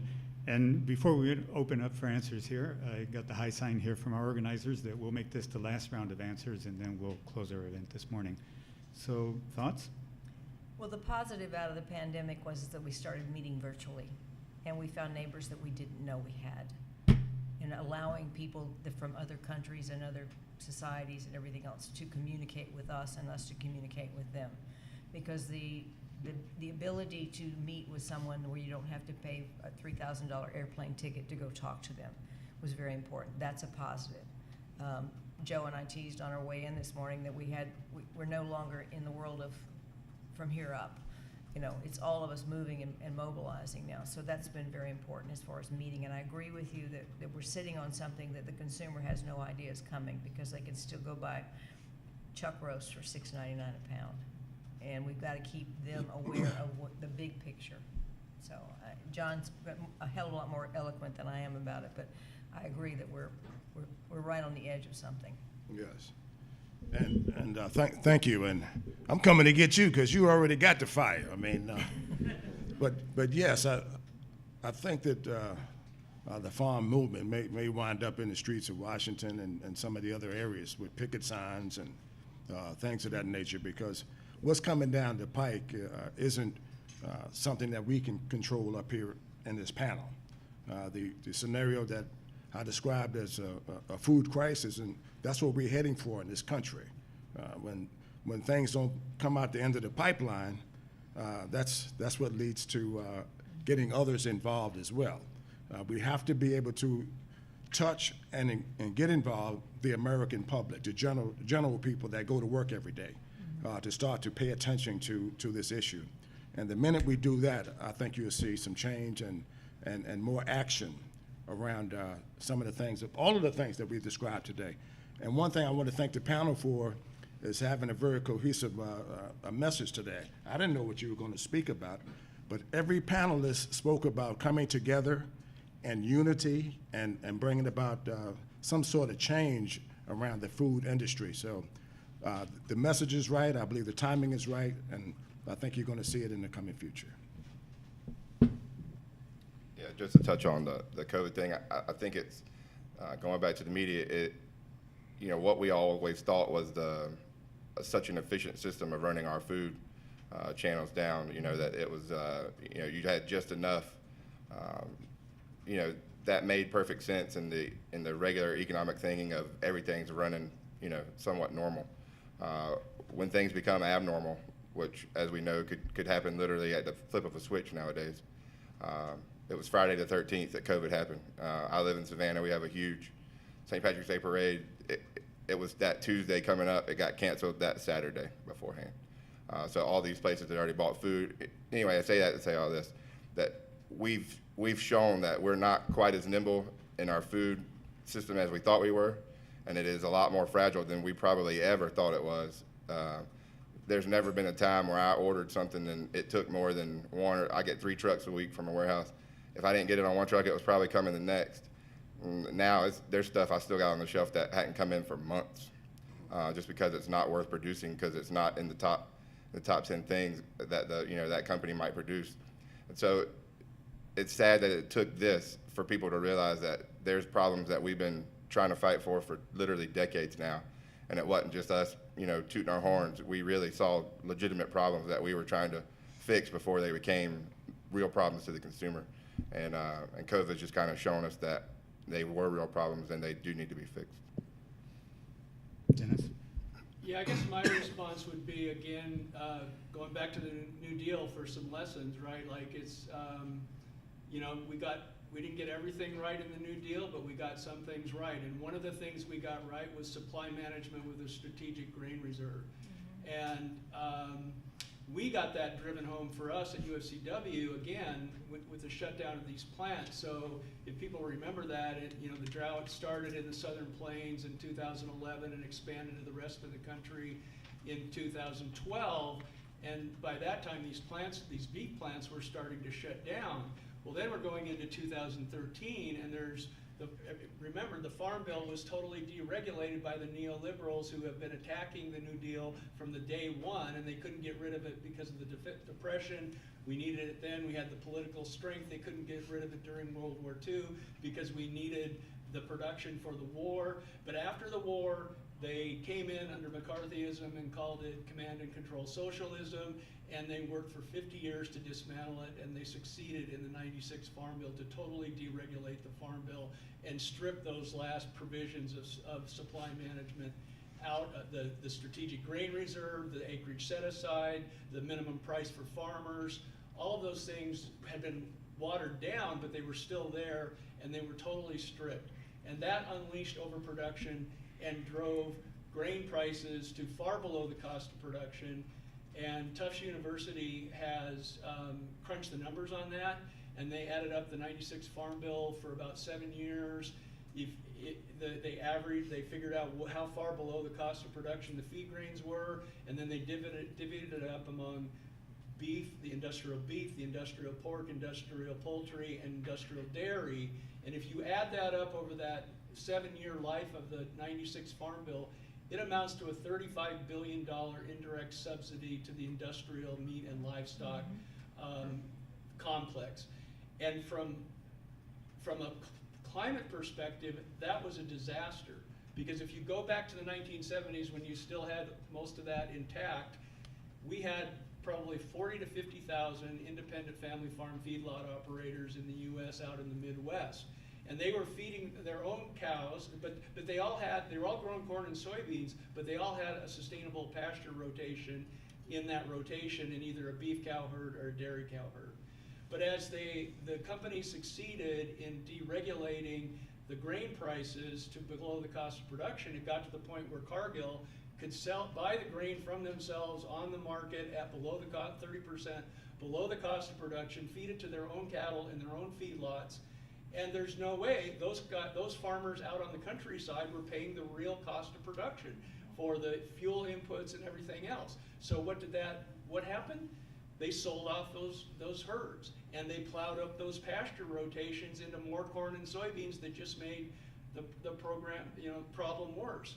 And from a climate perspective, when you think about that, what that in essence did is move millions of head of cattle off of millions of acres of sustainable pasture rotations that were rebuilding soil and fixing carbon in the countryside and making the countryside more resilient, move them off the farms and into industrial confined animal feeding operations that are based on fossil fuel monoculture corn and soybeans that are now draining, chemicals into the Gulf of Mexico and creating a dead zone the size of Rhode Island. Right, so that's where we're at, and we need to go. So I guess to come back to the answer to the question, I think is we've gained some momentum, and we didn't get the Build Back Better. There was a lot of potential in that. We didn't get it over the finish line, but that momentum is there, and we got to keep pushing that into and then I think where people are regalvanizing here is in the farm bill, right? There's a lot of interest now. Focusing on the Farm Bill and things like Strategic Grain Reserve and an antitrust competition trial need to be part of that agenda that brings everybody, more stakeholders to the table so we have the power to win some of these things. Thank you very much for that very big picture, Dennis, and all panelists. Thank you very much for your I'm contributions. just going to say one thing. It's not the Farm Bill, it's the Food Bill. Let's rename it. Yes. Yeah. Thanks, Carrie. Okay, well, I will pass the word back to Barry. I'll just remind you, you heard in the first hour that open markets and Farm Action have given us tools that we can use in order to continue with this dialogue. So, Barry. Yes, that's right. Yes. Let's give those folks another round of applause. That was a great. This is our first live in-person event in 2.5 years, and we kept it a little small. We plan to get bigger in the future, but these guys did just a fantastic job, and just thrilled to have them. I'm thrilled to have all of you today.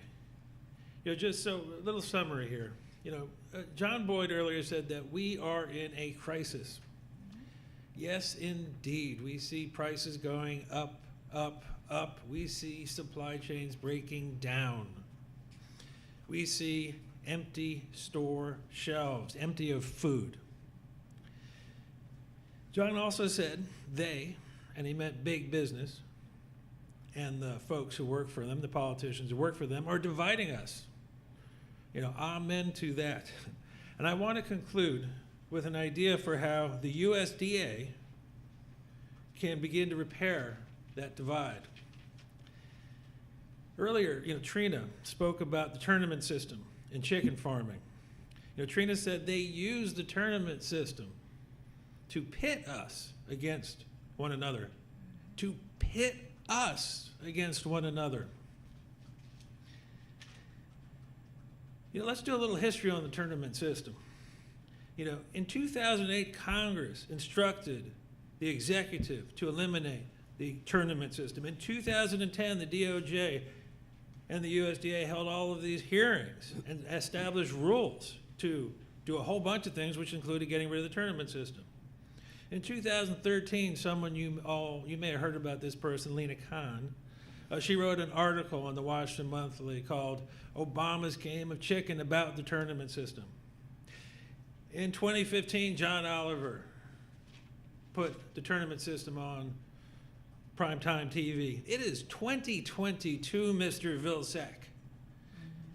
The tournament system with its manipulation and extortions and its pitting of people one against another routinely, automatically is wrong. It is economically wrong.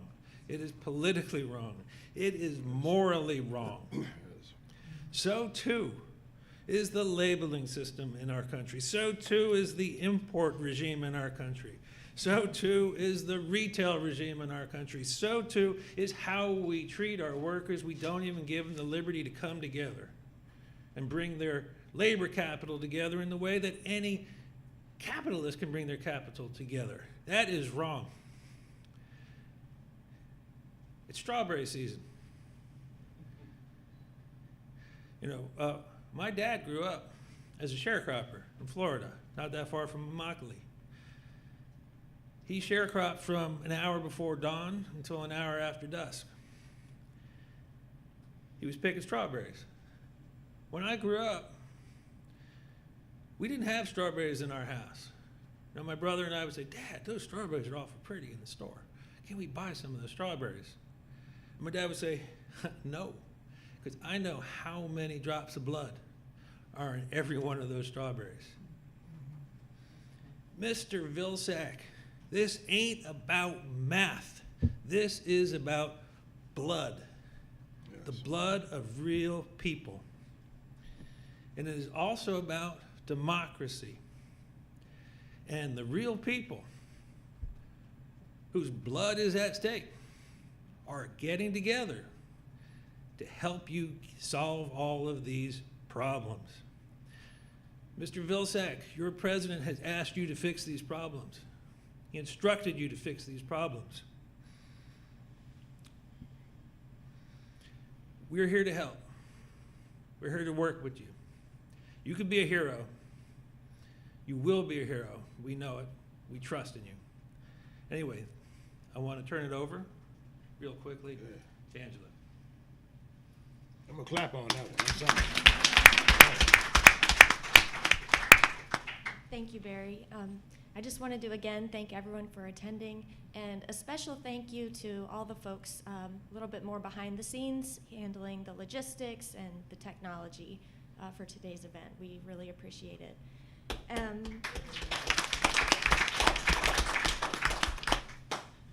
And then finally, just a call to action. We hope that, like us, you will work to encourage these agencies to deliver on the vision contained in Biden's executive order for a more fair, inclusive, and competitive food system.